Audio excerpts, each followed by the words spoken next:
Viewers, welcome to the Personal Injury Law Show. This show talks about everything relevant in the law of personal injuries and pertinent to you, the viewer. My name's Tony Carbone. I'm a personal injury lawyer with 30 years' experience.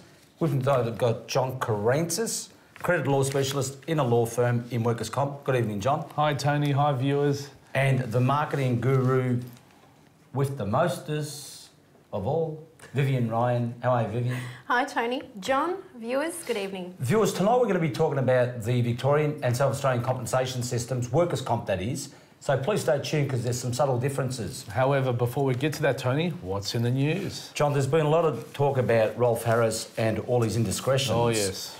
Just on this, what is the main angle now? I mean, he's going to jail 5 years and 9 months. Tony, the victims are able to sue him personally for damages, for pain and suffering, and maybe even loss of income that they've suffered because of what he has done to them.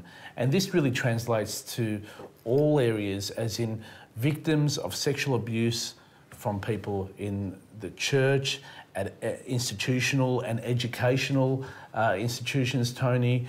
Again, all these victims have rights to sue, Tony. Yes. And Viv, I mean, it's pretty outrageous, really, isn't it? Oh, look, it's really tragic. I mean, this story has been going on for a number of years.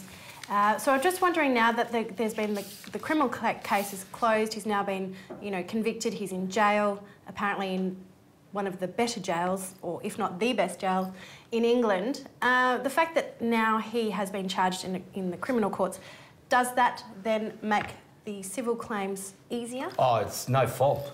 There's no issue. The issue is going to be how do you formulate the claim in terms of pain and suffering, loss of enjoyment of life, loss of income and medical and associated treatment. Correct, John? And the other hope, Tony, is that he actually has an estate with assets. Well, that's another issue. A lot of the assets were shifted. We should do this on another episode because there's a lot to it. So the assets were shifted prior to we don't know. The conviction? There's a couple of companies set up and the brother's the director, so it's interesting. We'll do this on another occasion. But really, Tony, the main thing is that anyone that's a victim of sexual abuse, of assault of this kind, can sue for damages. So get the advice of a lawyer, isn't it? And also, yes, get the advice of a lawyer, but you sue the person individually and also the institution, as in maybe a school or a church. And that takes us to our next story, doesn't it, Tony? It does. Vivian, a school principal who's now fled to Israel, right? She was in charge of the Adas Israel Girls' School in Elsternwick. Melbourne, yes. Accused of molesting a lot of the young students. Look, this is absolutely devastating. This is, a very ultra-Orthodox Jewish school, and this principal, who's obviously been the primary leader in an all-girls school, has been, there's allegations that she's been molesting the children at the school, apparently in the aftercare programs at her house.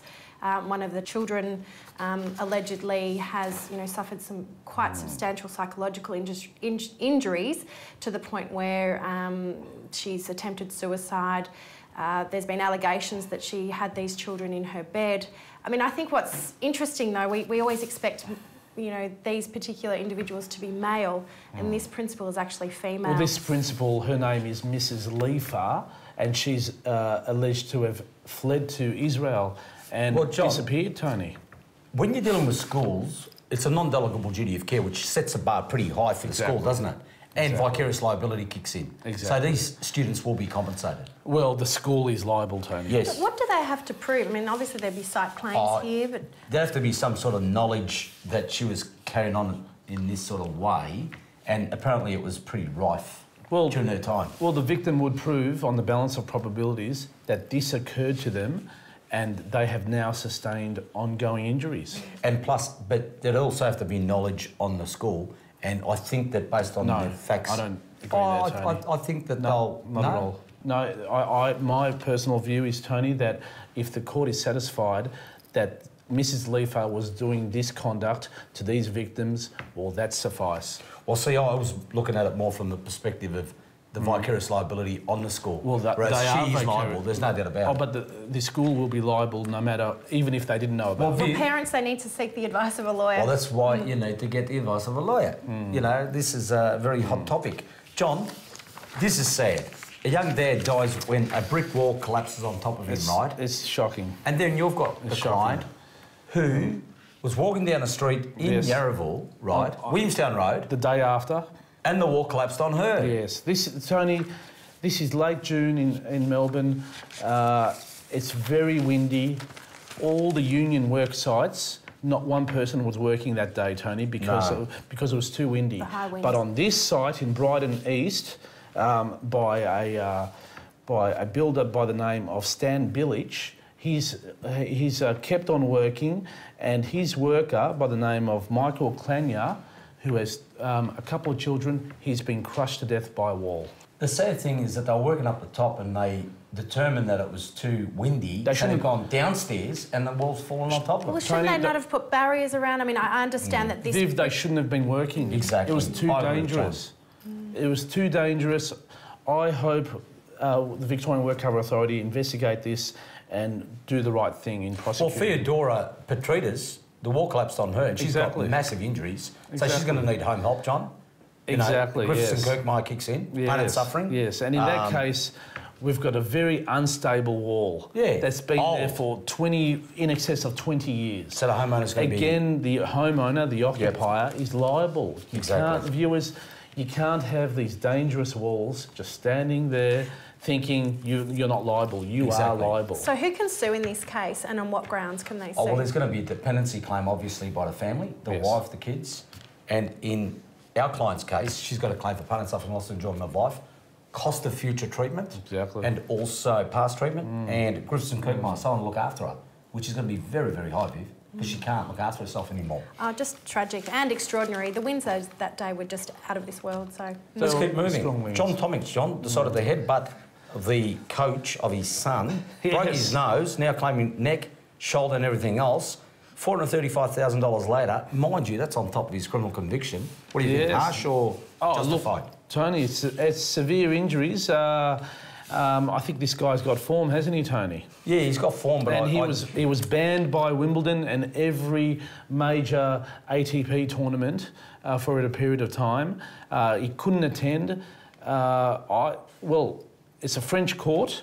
I hope they go to town on him. Well, I think they are. And Viv, the moral to the story, don't hit anyone. Yeah, and don't be famous. Do you think that the amount of compensation had some sort of reflection on his son? It just shows you, in this day and age where people are more savvy, they will sue you, and if they think you got money, they'll come after you. And Tony, that's fair enough. You can't go around headbutting and breaking people's noses. No, not at all. In that circumstances. You'd have severe psych as well, in addition to all the physical injuries. Exactly. Viv, just before we go, because the show flies, as usual. Always does. Tell us a bit about this GM case. You really want to talk about this ignition switch problem. Well, General Motors in America have actually, I think, it hasn't been done here ever before in Australia. They had faults through some of their vehicles through a period of, I think, 2005 to 2012, where the ignition switches in the vehicles were stopping... Faulty. They were incredibly faulty, and they've caused 13 deaths and 54 accidents, which is, you know, incredible. And basically what they've said, they've appointed someone to look after all the compensation claims, and it seems to be uncapped.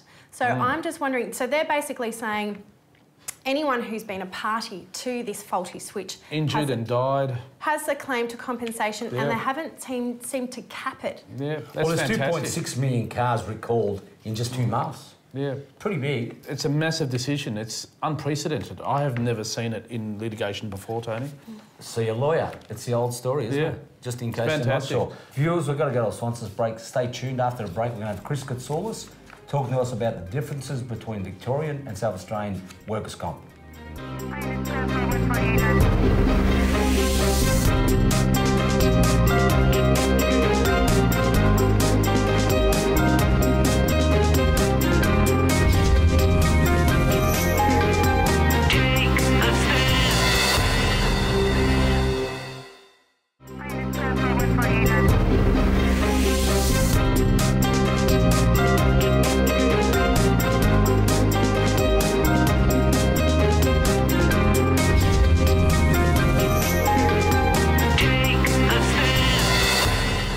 Viewers, welcome back to the show.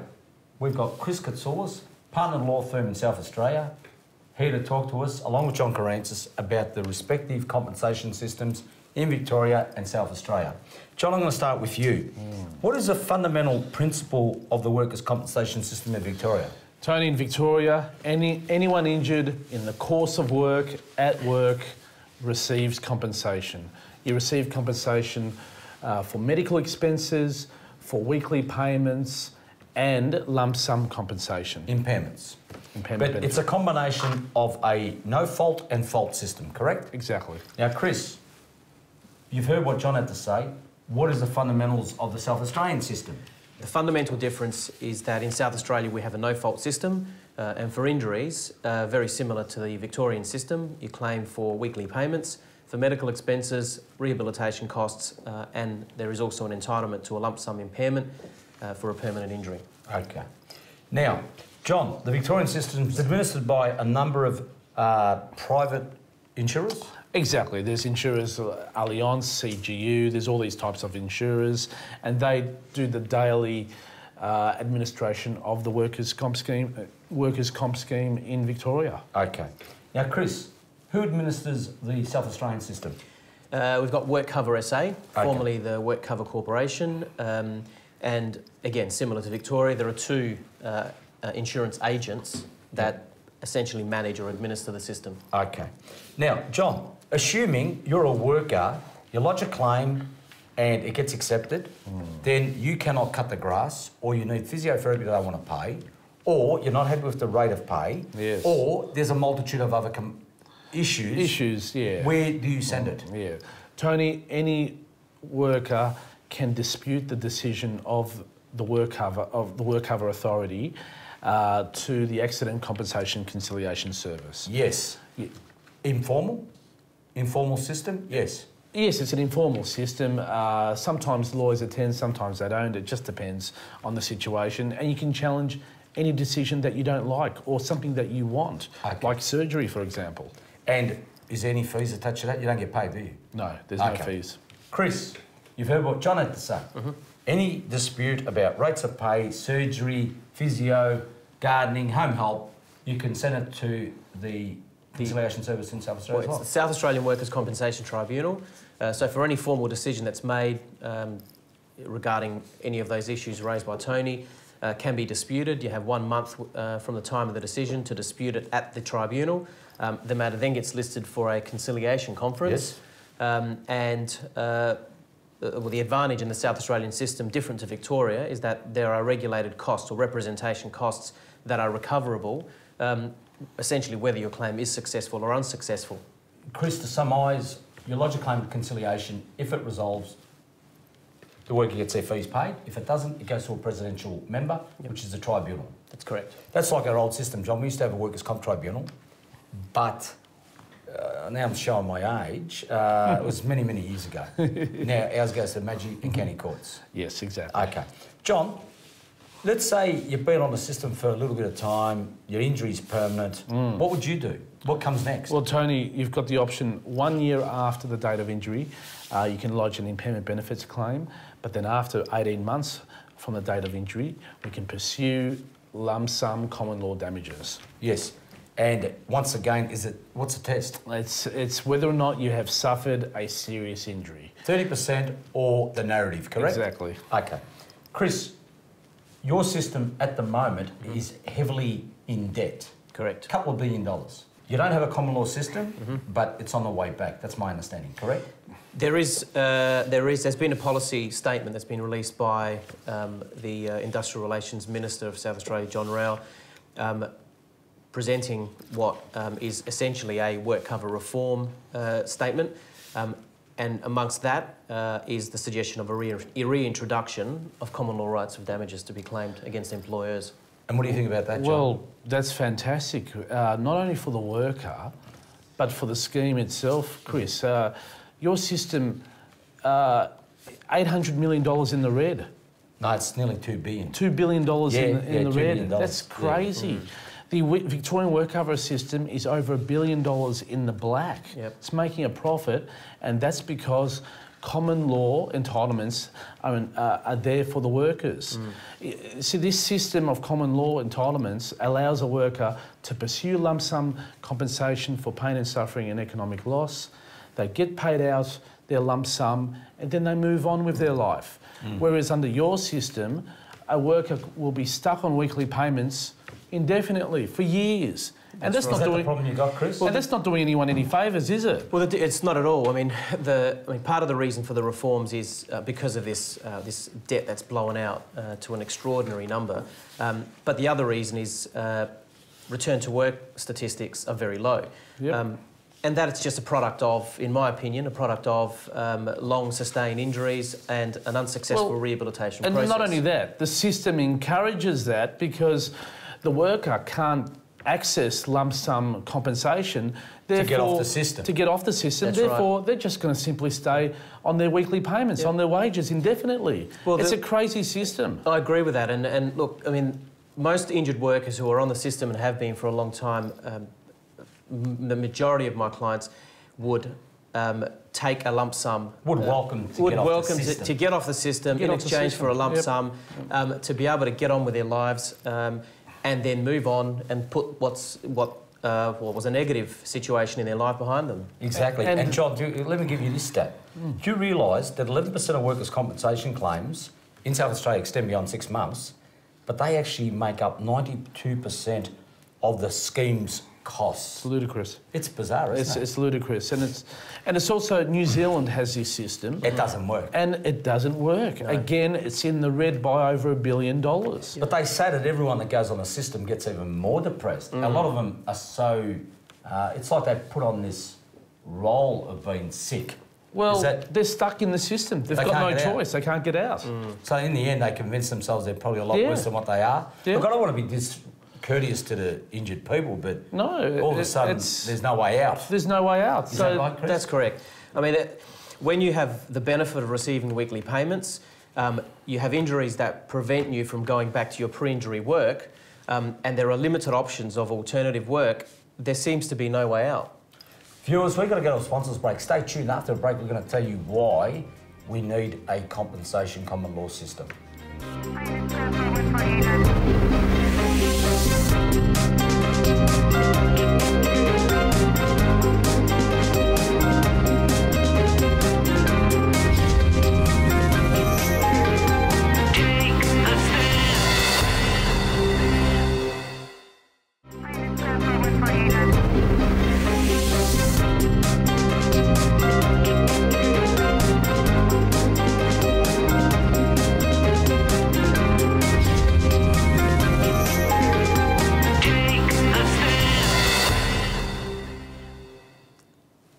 Viewers, welcome back to the show. Just before the break, we're talking about these differences between Victoria and South Australia. Chris, one of the things we need to correct is this. Even though you're bringing back common law in South Australia, where you can claim damages, you still have common law available if there's third parties involved. Is that correct? That's correct. So just to clarify for the viewers, the introduction of common law is an action against employers, because currently the law is that you cannot sue an employer for common law damages. However, if the work-related injury arises out of the negligence or the failure of duty of care by a third party, and that could be a contractor, occupier of premises, then you can still bring an action at common law. At the moment? At the moment. And John, a classic case was Modbury Triangle, which is that shopping centre.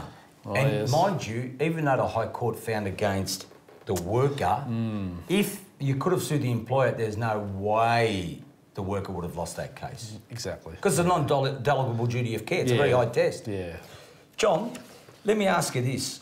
If a worker's with you, because you do a lot of workers' comp, and they're approaching 2.5 years. Oh, yes. Is there problems or not? Look, at the 130 mark in Victoria, the 130-week mark, WorkCover will review many a time weekly payments, entitlements. And they send you off to OTs, occupational rehabilitation people, to see what you can and can't do? Exactly, which, surprise, surprise, will say that the worker can go back to suitable employment. Which is usually security guard? Security guard, a gatekeeper, and a lollipop. Process worker. Oh, they still got lollipop people around. Yes. Anyway. Okay. And they terminate weekly payments, and that's where we have to dispute that termination, take it to conciliation. If it doesn't resolve, then take it to the magistrate's court, basically saying that this worker, in the reality, is not fit for work. not fit for suitable employment. John, what's the process of the insurer assessing a worker to determine whether they can or can't work? It's critical that the worker has the treating doctors in the loop. Oh, yes. Exactly. Which is GPs and physios and all surgeons. Okay. All treaters. Chris, when's a critical time in the South Australian system? You're on payments, what they call it income maintenance in South Australia? Yep, weekly payments of income maintenance. Similar to Victoria, under the current legislation, after 130 weeks, which is 2.5 years, a worker is potentially subject to a work capacity review. If in that work capacity review, and similar to Victoria, OTs get involved, functional assessments, to determine what level of capacity they have. If they're not in employment but are deemed to have some capacity for work, then their weekly payments can be discontinued, and it's happening quite regularly.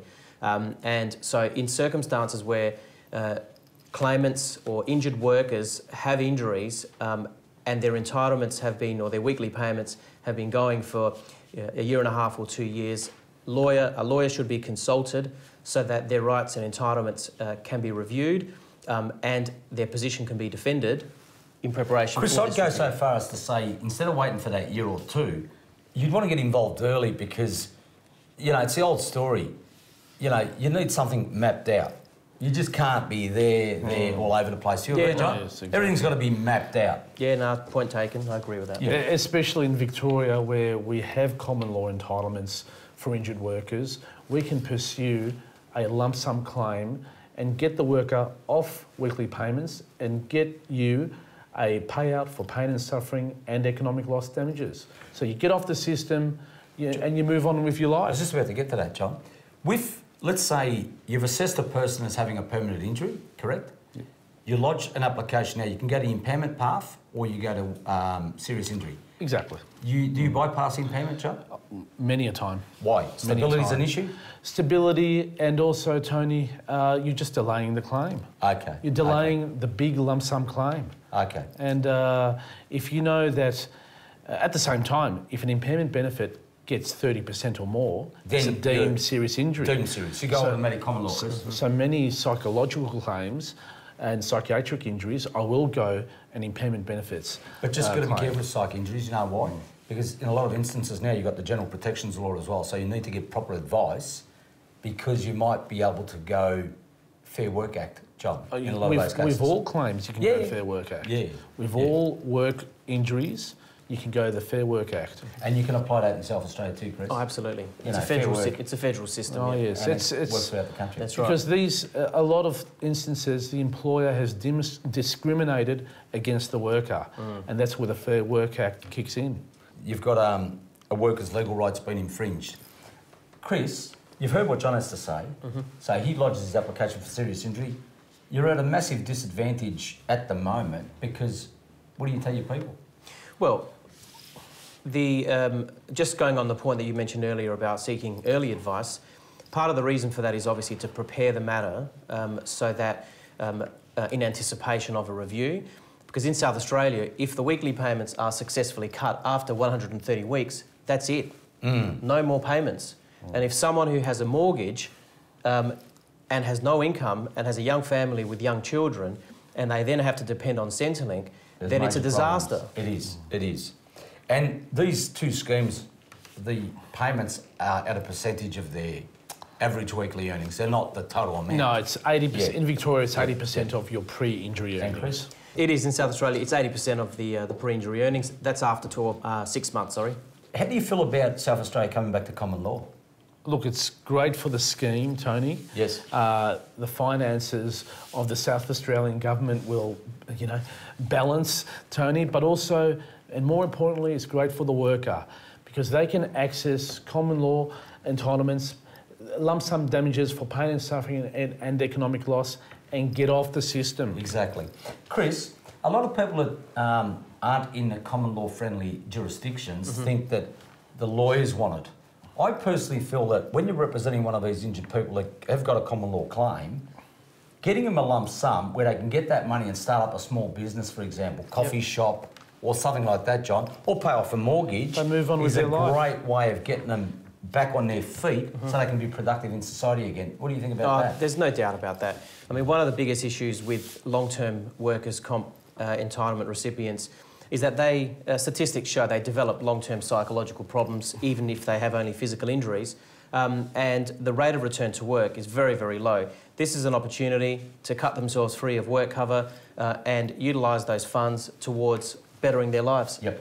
Now, John, you're an accredited specialist in compensation. Chris, you run a South Australian practice as a partner. What are you telling the viewers? Tony, what I'm telling the viewers in both jurisdictions is if you've been injured at work, you need to seek legal advice.